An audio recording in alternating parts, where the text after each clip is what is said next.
नमस्कार दोस्तों, स्वागत है आपका राघव ब्रीफ्स में। आज हम लोग यूपीएससी लॉ ऑप्शनल के एक इंपॉर्टेंट क्वेश्चन को डिस्कस करेंगे जो कि इलेक्शन कमीशन के ऊपर बेस्ड होगा।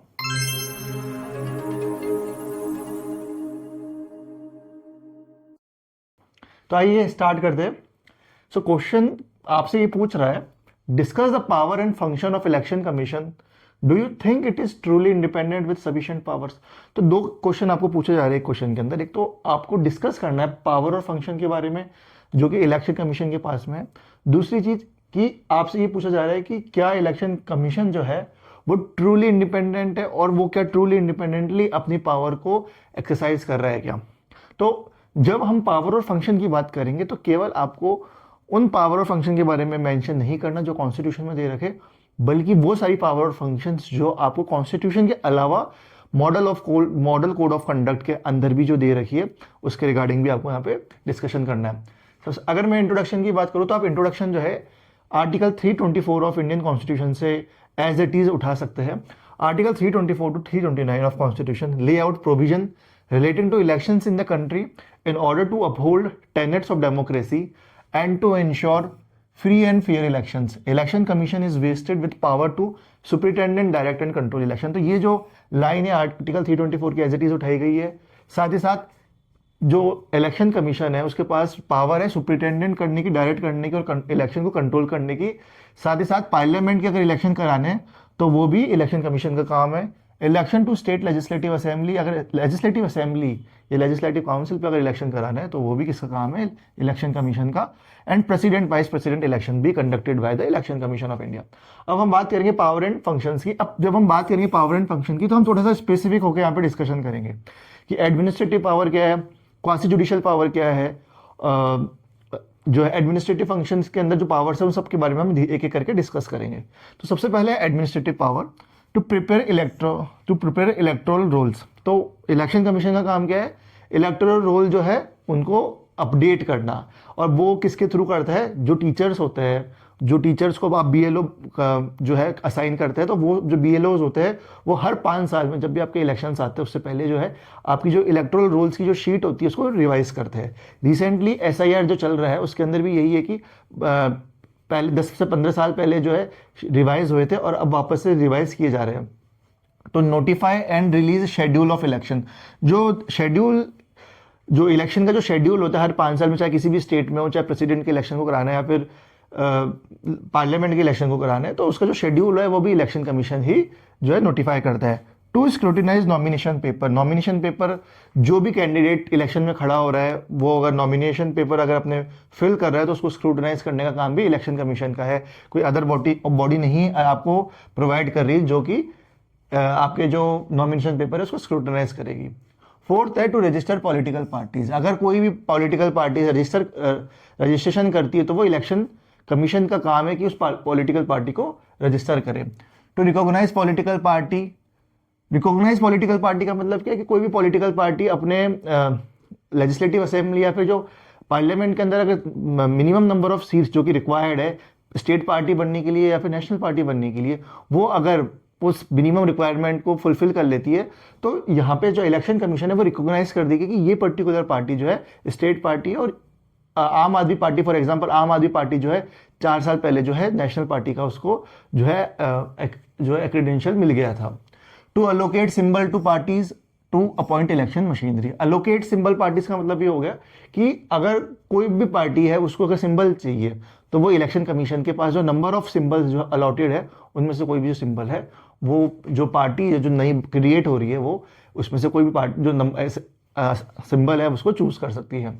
अब बात करेंगे हम क्वासी जुडिशियल पावर की। क्वासी जुडिशियल पावर क्या होगी, जिसके अंदर कुछ काम आपका एडमिनिस्ट्रेटिव और कुछ काम जो है वो जुडिशियल है। To decide dispute related to recognition और symbols allocation to parties, to symbol allocation to parties. Next है advisory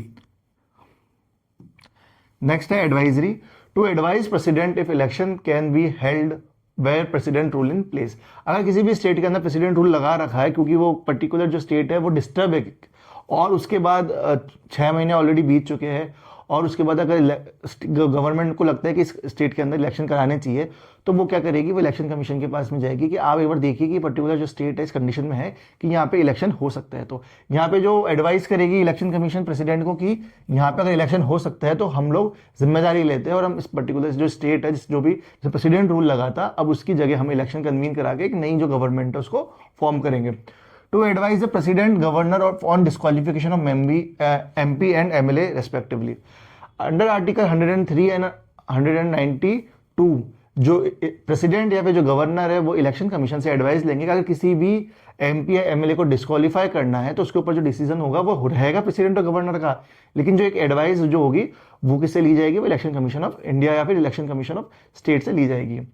there is a important case ECI versus Ashok Kumar which held that the term election is wide to include within itself all necessary in the run up to election। की जो term election है वो बहुत ज़्यादा wide है, जिसके अंदर number of functions जो है वो आते हैं और उन सब फंक्शंस को इलेक्शन कमीशन को क्या करना होगा, एक्सरसाइज करना होगा। अब हम बात करेंगे ऑटोनॉमी की। क्या इलेक्शन कमीशन जो है वो सफिशिएंटली ऑटोनॉमी है कि वो अपने पावर और एक्सरसाइज जो अपनी पावर्स है उनको फ्रीली एक्सरसाइज कर पा रहा है।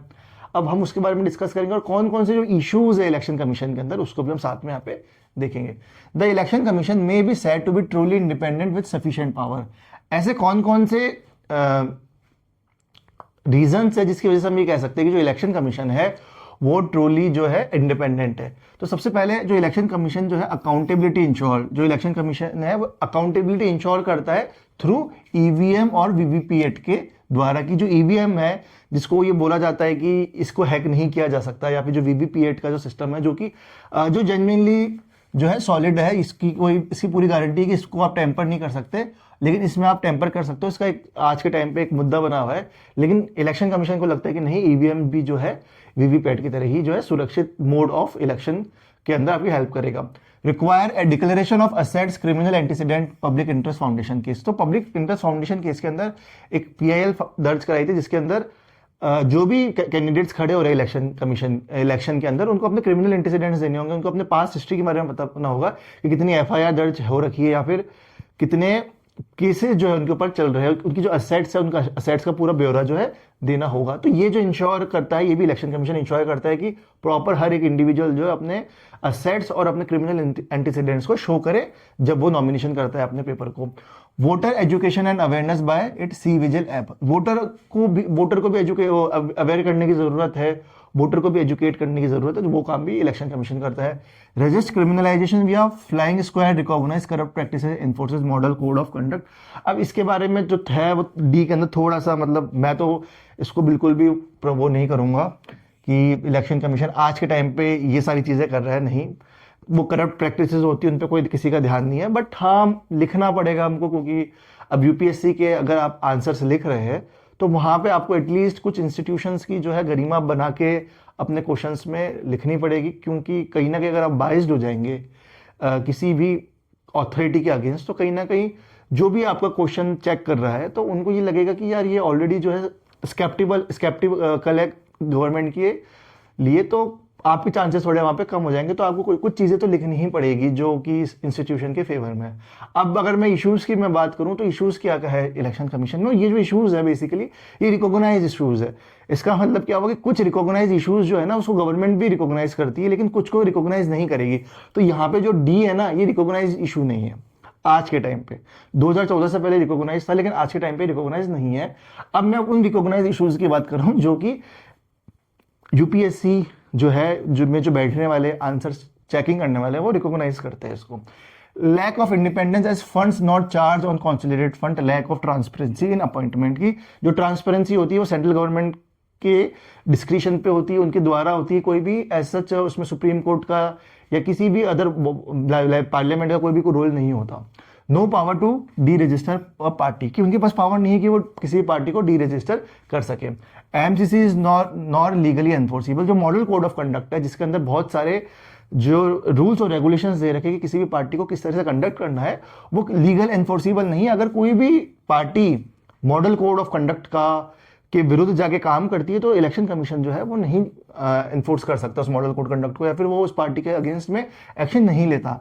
Paid news issues use of social media की पेड न्यूज़ जो है वो चलाई जाती है किसी भी पार्टी के लिए, जो हम कहते हैं कि जो वोटिंग पोल्स होते हैं, जो भी इलेक्शन से पहले जो वोटिंग पोल्स होते हैं, और ये बता दिया जाता है कि ये पार्टी जीत रही है। इससे क्या होता है कि जो भी वोट्स होते हैं वो कहीं ना कहीं चांसेस है कि वो एक पार्टी की तरफ जाए, अगर हम गलत वोटिंग पोल्स चला दे तो। सॉल्यूशंस की मैं अगर बात करूं तो as per law commission recommendations, election commission should have separate secretariat and design system to appoint officer, कि जो सेपरेट सेक्रेटरिएट होना चाहिए और साथ ही साथ उनको अपॉइंट करने का भी एक सिस्टम होना चाहिए। Such power to be provided MCC to have statutory force, MCC जो है उसको स्टैट्यूटरी फोर्स देने की जरूरत है। Have power to prosecute on violation of MCC, और साथ ही साथ अगर कोई भी एमसीसी का वायलेशन करता है तो उसको इलेक्शन कमीशन के पास पावर हो कि प्रोसिक्यूट कर सके किसी भी, चाहे कोई कैंडिडेट हो या फिर कोई पार्टी हो, दोनों को इक्वली प्रोसिक्यूट कर सकते हैं। Extending restrictions on social media and paid news as well, social media और पेड न्यूज के ऊपर भी रेस्ट्रिक्शंस लगाने की जरूरत है। The above reform can ensure that election commission emerges an independent body in tenets with ideal of democratic republic. तो एक बहुत सिंपल सा यहाँ पे कंक्लूजन लिखा गया है, जिसमें बहुत ज्यादा चीजें नहीं, क्योंकि हमने ऑलरेडी अपने बॉडी के अंदर बहुत सारी चीजें डिस्कस करी है। ये जो आंसर है आप इसको चाहे तो पॉलिटी के क्वेश्चन में भी आप इसको अप्लाई कर सकते हो, बाकी ये लॉ ऑप्शनल के बेसिस पे बनाया गया आंसर है। और आज के लिए बस इतना ही। Thank you.